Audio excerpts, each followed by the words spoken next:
But first, last week I heard an extremely disturbing story about a woman who'd made the comment during a discussion at work that all lives matter.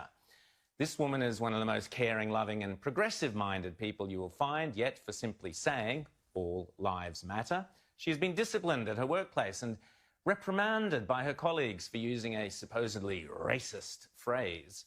And then, wait for it, during a Zoom conference, she was deliberately muted, switched off, silenced. No explanation was given, but the implication was clear. She'd been, as they say, cancelled. I heard the story from the woman this week as I was preparing our Sky News special documentary on cancel culture, which screens tonight here on Sky at 8:30. Whatever you do, make sure you are in front of your television at 8:29 on the dot. As part of the program, I spoke to people who'd been through the absolute hell of being cancelled. If you're in the thick of it, it can be truly terrifying and deeply unsettling. As part of the show, I interviewed the great Douglas Murray about what tools people need to fight back against cancel culture.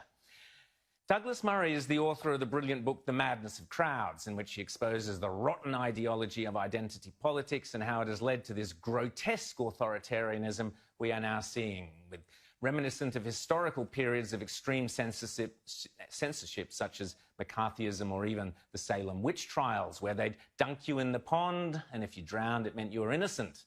But if you didn't drown, it meant you were guilty, you were a witch, so they burnt you at the stake. Anyway, it's pretty much the same now with racism, lose-lose. If you say you're not a racist, it means you must be a racist, but don't realise it. Or if you say all lives matter, which they all do, then you're a racist. Tonight on the show, Douglas specifically addresses cancel culture, but his is such a great mind that I got greedy when I had him in the studio in London, and I also quizzed him specifically about All Lives Matter, exclusively for you this morning here on Outsiders. When Black Lives Matter started to be said more, some people very reasonably said, no, well, you know, all lives matter. And they were told from that point on, no, that's to eradicate the importance of the phrase Black Lives Matter. And in the last 6 years, that idea that saying all lives matter not just negates the importance of saying Black Lives Matter, but actually opposes the idea that Black Lives Matter, has caught on. And then he added this terrific insight. Find me the people saying Black lives don't matter. So this is a clever trick we need to be aware of. They say Black Lives Matter, and anything that not just opposes it, but criticizes, not just that statement, but any statement from the movement that says Black Lives Matter, and you must be saying that Black lives don't matter. This is a horrible, nasty game that these activists are playing. Indeed. Apply the same logic here in Australia and ask the Black Lives Matter demonstrators the same question. Who in Australia doesn't think Black Lives Matter?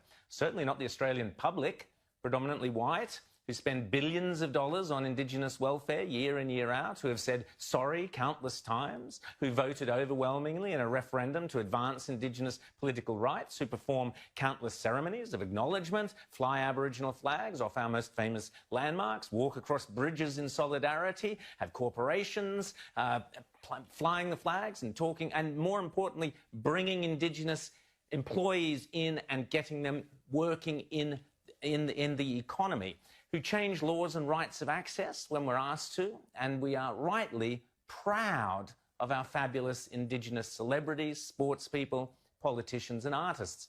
Yes, there is dreadful suffering and disadvantage in Indigenous communities, but that is why all Australians are committed, through their taxes and through their actions, to improving Indigenous opportunity and Indigenous prosperity, both of which are critical. Because every Australian life matters, every black life, every white life, and every shade in between. All lives do matter. But actions speak louder than words. And there is one group who do, through their actions, suggest that maybe some lives don't matter quite so much to them after all. In particular, Aboriginal lives and the lives of the elderly. That is the group who have some potential physical connection with remote Indigenous communities, or the elderly who are yet again prepared to go on marches and demonstrations where they run the unacceptable risk and the real danger of spreading the coronavirus into Indigenous communities, among the most vulnerable communities in Australia or amongst the elderly. One of the organisers claims that at the end of the day, this is our land and we should be free to walk on our land. There is the risk. Meanwhile, speaking of people being cancelled for racism, someone who certainly does deserve to be cancelled and has been cancelled because he is, if his social media postings are anything to go by, a genuine racist, not a made-up one, who says genuinely disgusting and racist things, not made-up phrases. That is Heshmat Khalifa, the British leader of Islamic Relief, one of the largest Muslim charities in the world with an annual income of around $1 billion, who has had to quit the charity after having been caught by the Times in the UK posting the most vile and repulsive anti-Semitic posts on social media. I won't dignify them by repeating them, they are grotesque.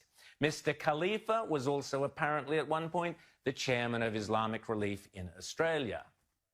He has also described the murderers and anti-Semites of Hamas as the purest resistance movement in modern history.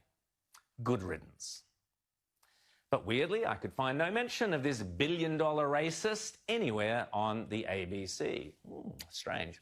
Nor could I find any mention of this genuinely racist rant, clearly a product of our modern, progressive, Western left-wing academia, delivered by a speaker at a recent London Black Lives Matter rally. We need to address the fact that, all of these groups of people, the issues they face, it all comes from the same people, white men.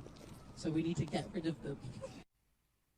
He went on to say that basically white people were the root of all evil and white people should be removed, should be got rid of, and then he laughed at that idea.